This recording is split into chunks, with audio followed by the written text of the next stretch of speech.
It's time to stock up and team up and train up because time is relatively short. We could very well see the onset of a 1930s scale economic depression as soon as this fall. Well, friends, I'm very honored to have back on the line James Wesley Rawles. He's an author. He is the founder of the survivalblog.com. James, thanks for coming on. Thank you for having me, Sean. It's a real pleasure. And guys, if you're not familiar with James' work, I know most of you are. His book in 1996, he wrote Patriots. Founders is in there, Expatriates, Liberators, and an important book we should all grab, Tools for Survival, What You Need to Survive When You're on Your Own. You know, James, one of the things I wanted to do today is try to level set. We hear a lot of talk about JADE HELM, but there are so many vector points coming at the American people. There's so many attack points from which I feel the government itself is starting to attack the people. One of them might be JADE HELM. Of course, the most important one is economic collapse. We have drought in California and what appears to be the rapid unrolling of Agenda 21 policies. The TPP has just been fast-tracked. What do you think is one of the most important things we should be talking about on this call? Well, I think the economy is still probably the primary concern. I do think that JADE HELM has kind of reached a point of hysteria in the alternative media. I think it's being overemphasized. The real risk still is an economic collapse. That's the real risk to the American people, and I think the most immediate risk. I'm also quite concerned about the Trans-Pacific Partnership because so much of it was kept secret from us, and who knows what additional deals might be in the background. There's a lot of, cloakroom deals that go on with any of these international trade agreements, and it's difficult to know or difficult to anticipate what's going to come along with TPP. So I think it's important that people keep close tabs on it and also let their senators know just how important this is and how important our national sovereignty is and what a threat this is. Right, absolutely. I was banging the drums asking people to call their senators, and a lot of the folks that read SGT Report and probably visit your blog as well have decided, and rightly so, that the government is so corrupt that at this point there's nothing we can do that will help. Calling the senators isn't going to help. And since they did fast track this thing anyway, I guess people might be right on that. But the bottom line here is that the TPP was secret. It reminds me of Obamacare and Nancy Pelosi saying, well, we need to pass it so we can read what's in it. And it's just the definition of criminality, is it not? I mean, it's astounding to me that this thing got fast-tracked. It certainly is, Sean. And but I haven't completely given up hope on our political process. And we have a chance of possibly even electing a libertarian president. We can't just give up on the process. And if we disengage ourselves from the process, we're basically capitulating. So I think it's important that people stay engaged. They can do so anonymously. If people are worried about a paper trail of correspondence with their elected representatives, you can always send anonymous letters. And they still get logged. I have a friend who was a congressional aide back in the early 80s. And she said that every letter, this was before the days they got many emails, but every letter, at least, is logged and tallied.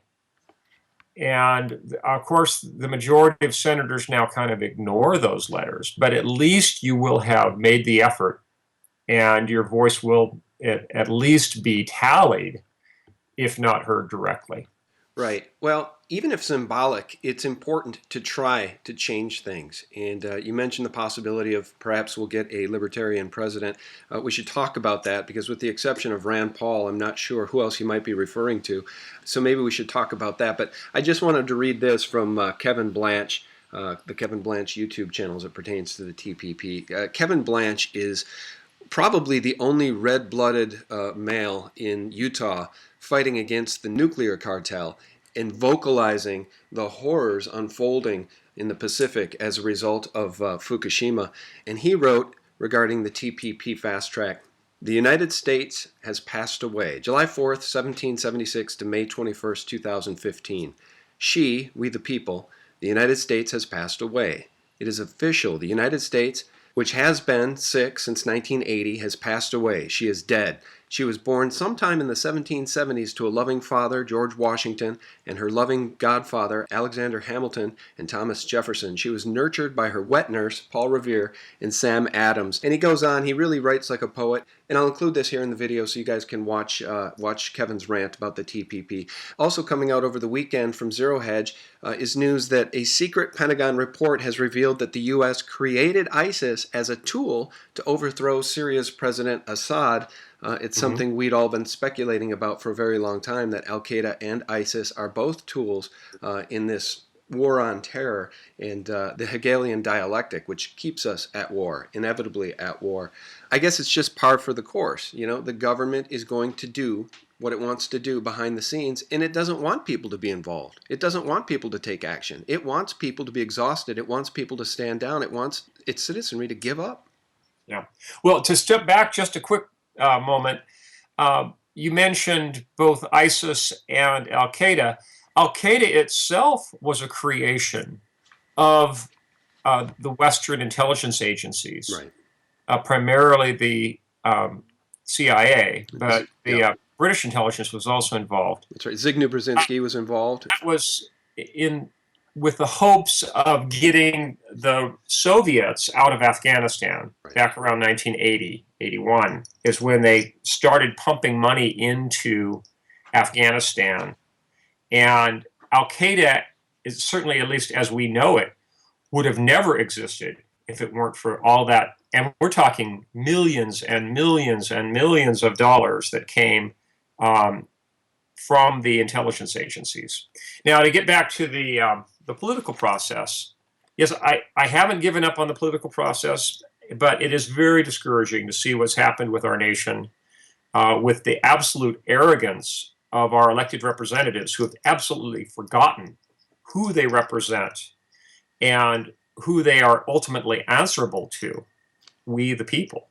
I guess they need to be reminded of that. And unfortunately, I don't think they'll be fully reminded of that unless or until a few of them become the recipients of tall trees and short ropes. Right. But it's very discouraging to see just how corrupted our system has become, how arrogant and just plain full of themselves that our senators and congressmen have become. With the passage of the 18th Amendment, really a key protection of the Constitution disappeared. And that is that the senators no longer represent the state legislatures. They're now popularly elected. And because of that, the whole concept behind the Senate's advice and consent for treaties has really been horribly corrupted. The senators no longer represent the states and the state legislatures. They now represent the people, just like the House of Representatives. And when I was growing up, the Senate was always seen as the more conservative body because there were still vestiges of pre-18th Amendment tradition in the Senate of the senators, because they sat for longer terms at least, and because they still had some loyalty to their states.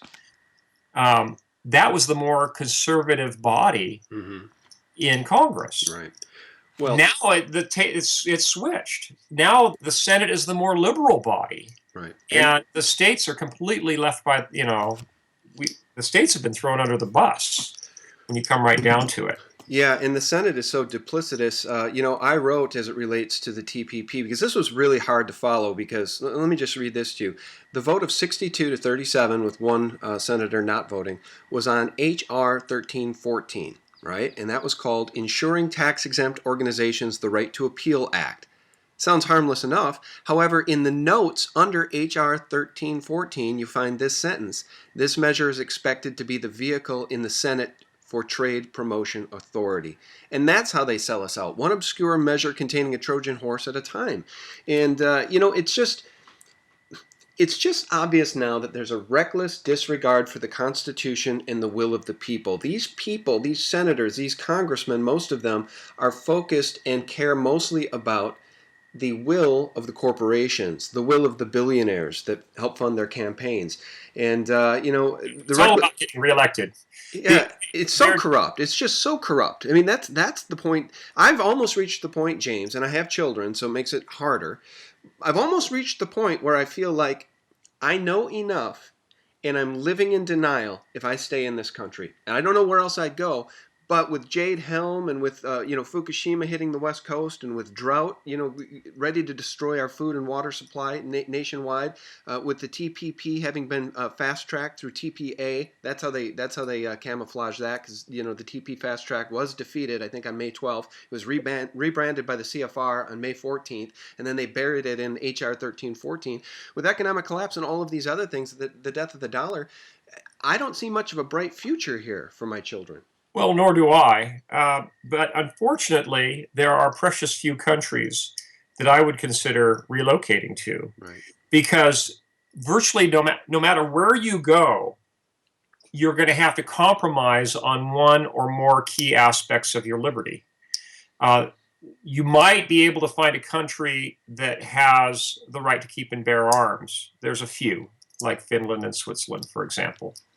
But even they have more restrictive measures than we do in a lot of different things related to firearms. You might find a country that has lower taxation in the United States, and there's a few, like St. Kitts and Nevis, for example, where there's no personal income tax. And you might find a country that has freedom of the press. And you might find a country with full freedom of religion. But to find all of those in one country, unfortunately, when you come right down to it, the United States is the last vestige of liberty remaining in the world where you have all of those rights relatively intact. You're not going to find a place some magical bolt hole somewhere to expatriate to that's going to have all of those freedoms intact.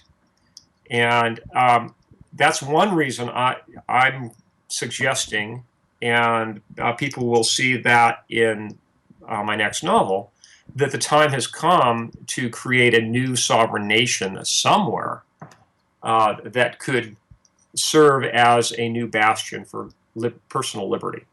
Well, let me ask you this then. Against the backdrop of all of this is Jade Helm. You mentioned earlier here in the interview that is really being blown out of proportion a little bit by some in the alternative media. Everybody who is paying attention, though, has to be focused on Jade Helm because we see this overt expression of strength and a show of force by our own government domestically, in which the Jade Helm documents have identified Texas, I believe part of Utah, and the lower part of California as hostile territory. It's just overt, in-our-face kind of stuff. And the denial that most of us would embrace in a situation like this, James, would be to say, well, they wouldn't do that. They wouldn't turn the apparatus around on the people. But they have. The Military Commissions Act, the John Warner Defense Authorization Act, the Patriot Act. And these are my words, not yours, James, but 9/11, the Boston bombing, whatever in the heck happened at Sandy Hook. These people are capable of anything. So Jade Helm is a concern to me because they're so overtly turning the apparatus around on the people, and in a physical way moving gear and moving tanks and moving supplies all over the Southwest. So it is a concern. How do you define what we're seeing going on with Jade Helm, and how can you sleep at night knowing that this is what they're up to? Well, I look at Jade Helm as more of a long-term threat in terms of kind of a sea change in the mentality of the United States military as it perceives the American citizenry. That's the bigger threat to me. I don't look at it as an immediate threat of martial law or whatever. And frankly, I think a lot of the movement of military vehicles is a bit exaggerated, because I liken that to a woman who gets pregnant and suddenly all she sees when she goes out in public are other pregnant women. It's like, oh, there's another one. Oh, there's another one. Well, if you look for it, you're going to see it.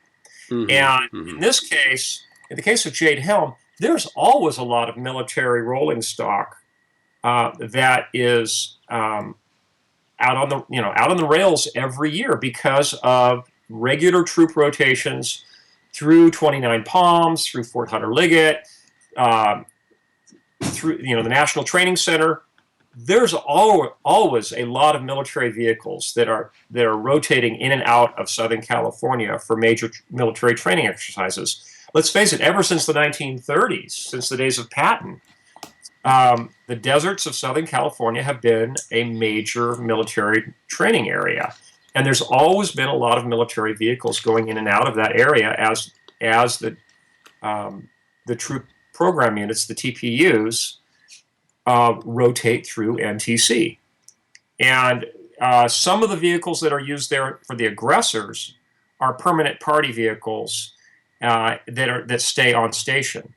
But all the other vehicles for the visiting units actually get transported in at great expense.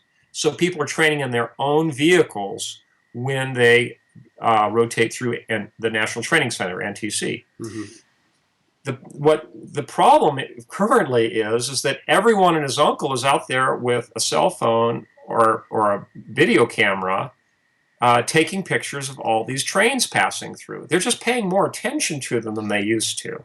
There aren't actually more military vehicles being transported than before, with the exception of, perhaps more MRAPs moving around, but a lot of those are just going off for distribution to police departments. And I think if you look at it in full context, the military vehicle movements really are nothing out of the ordinary. Well, James, now before we started the conversation, you'd briefly mentioned Rex 84, which is essentially FEMA's blueprint for martial law in America. Those aren't my words, that's according to Global Research. How do you compare what's going on with Jade Helm to Rex 84, for instance? Well, I think it's roughly analogous, and I look at Jade Helm as kind of a logical extension of the Rex 84 planning. Rex stands for Readiness Exercise, and 84 was the year. And Rex 84 was mentioned by Lieutenant Colonel Oliver North. He was one of the architects of Rex 84. And it was originally envisioned as a means to quell anti-war protesters in the event of another, say we had a conflict on the scale of Vietnam that required a draft and a large conscription of troops, and in anticipation of really large-scale anti-war protests. That's what Rex 84 was all about originally. Right. But that kind of military planning and that the whole mindset behind it is very similar to what went into Jade Helm.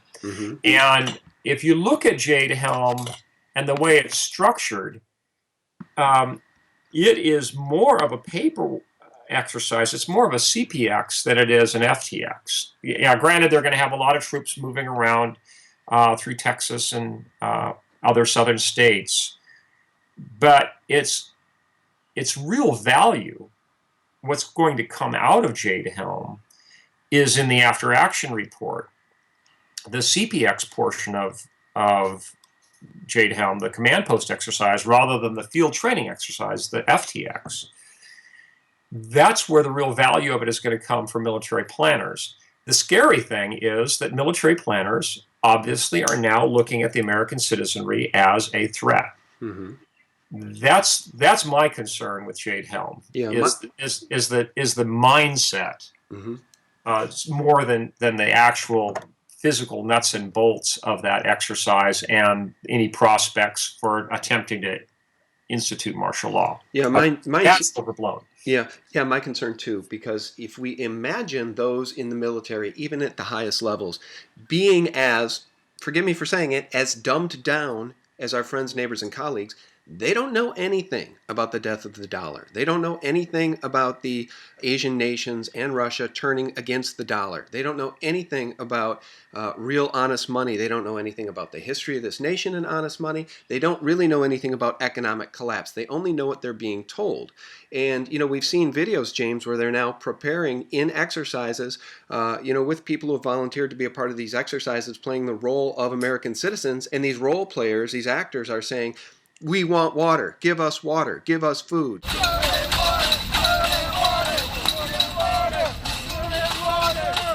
And the military, the soldiers are being trained to be militant and to quell that dissent. And it just scares the heck out of me, because I think this is all an action plan for how to respond to economic collapse. There's been a lot of talk that with the 7-year cycle, the Shemitah, and God knows the stock markets are long in the tooth, one of the biggest bubbles we've seen in the history of the world, the stock market, the bond market. We could see economic collapse. We'll see it sometime. Will it be this fall? Will it be commensurate with JADE HELM? I don't know. But economic collapse, as you said early on in the interview, is probably our number one concern, isn't it?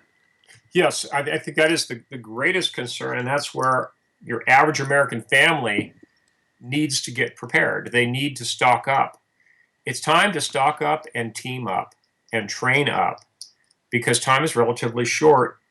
We could very well see the onset of a 1930s scale economic depression as soon as this fall. I'm not saying it's a certainty, but all the pieces are in place.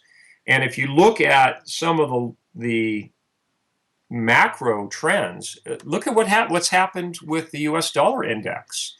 The dollar was gaining in value because of relative weakness in the euro and in the eurozone. But now the dollar index peaked. It is dropping now. We're now seeing the dollar slipping in foreign trade. Mm-hmm. And if you look at the just absolutely bubbly, frothy numbers that have come out of Wall Street, the Dow Jones index, the NASDAQ, they're all grossly overinflated, and they're heading for a fall. You look at price to earnings ratios of stocks. They're out of whack as well. So you look at the big indicators like those, and you can only conclude that we have an overvalued stock market and a overvalued dollar.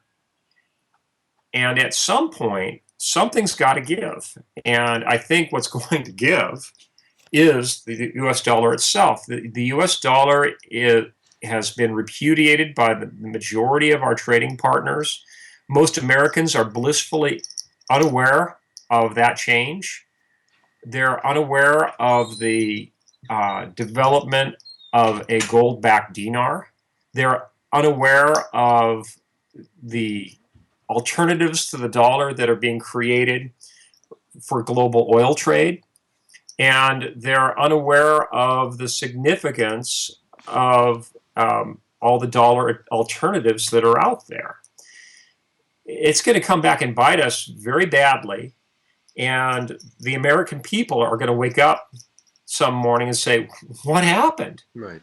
The stock market is going to be in free fall. The banks will all be closed.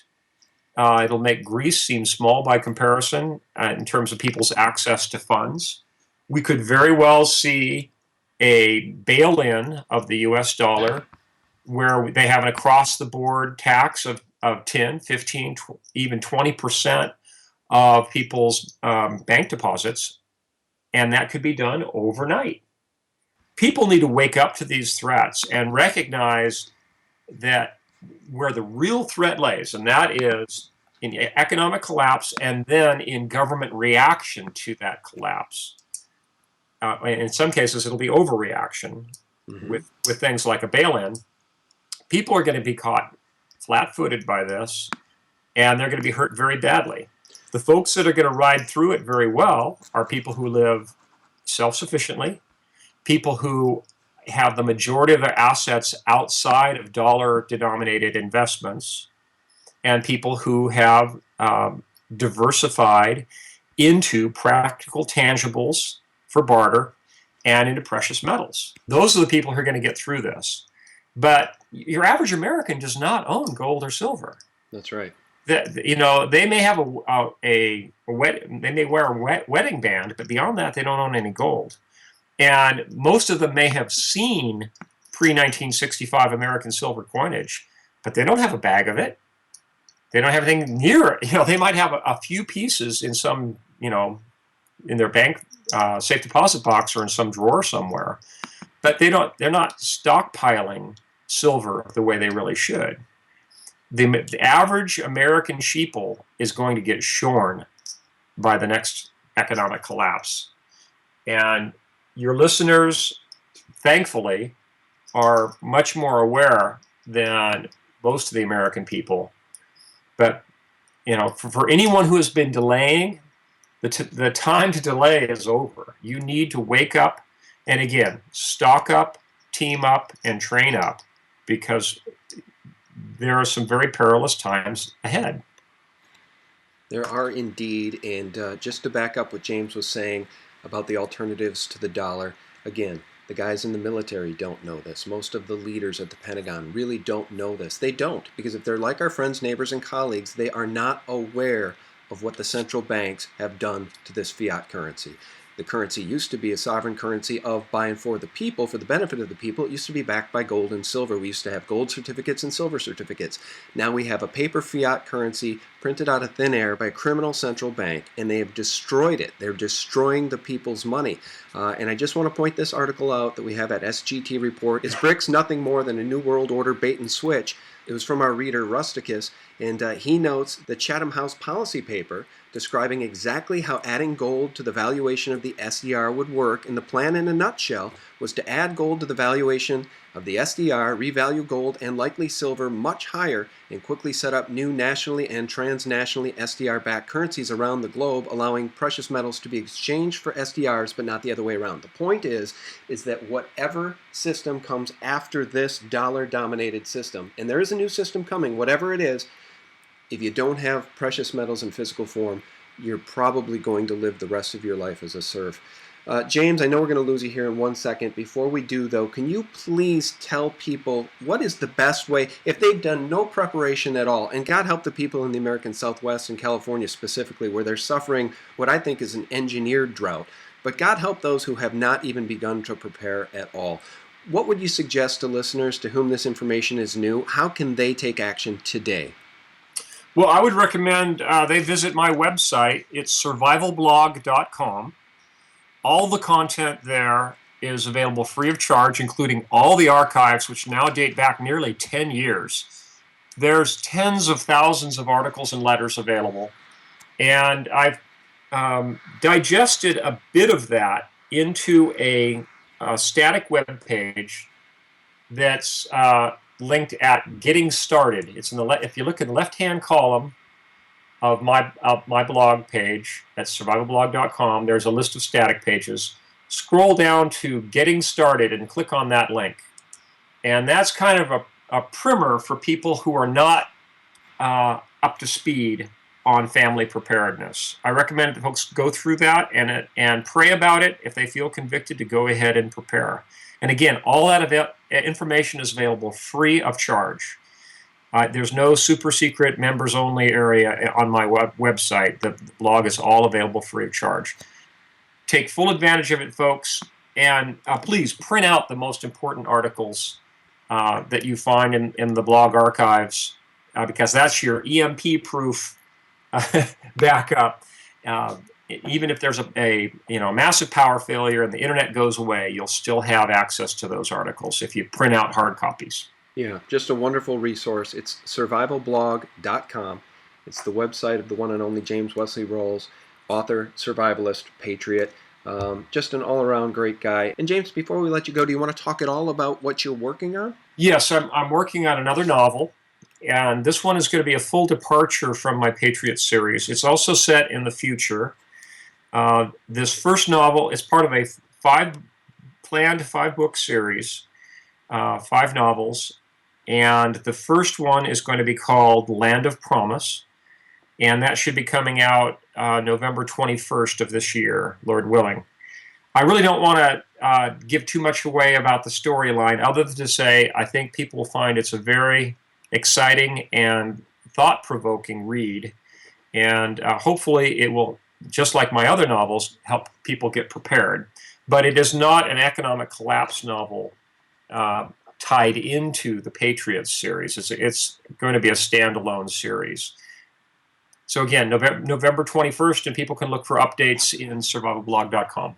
All right. Well, terrific. Well, this was once the land of promise. Let's all pray that it will be again. Somehow we're going to have to throw off this New World Order noose around our neck. I'm not exactly sure how that's going to be done when the mainstream Mockingbird media wants to hand us Hillary Clinton and Jeb Bush on a silver platter and say, those are your 2 choices for 2016. Enjoy. And then to add injury to insult, James, George Stephanopoulos, a CFR member, and Mockingbird at ABC News just signed a $105 million contract with ABC News and then got busted giving $75,000 to the Clinton Foundation, his former employers, of course, there at the White House when Bill Clinton was sitting president. He got caught giving $75,000 to the Clinton Foundation, and he never announced it. He never made that publicly known. The deck is stacked against us, both in politics and in the mainstream media, James, and that's why your blog exists and is so popular, and that's why we do what we do at sgtreport.com. James, thank you so much for taking the time today to join us. Thank you so much for having me on, Sean, and I pray the 91st Psalm for you and all your listeners. Thank you so much, James. Guys, you can check out James' work. Of course, find his books on Amazon and check out his blog at survivalblog.com. The one and only James Wesley Rawles. Thanks so much for joining us. Thanks for visiting us at sgtreport.com, thelibertymill.com, and thephaser.com. Real news 24/7. God bless.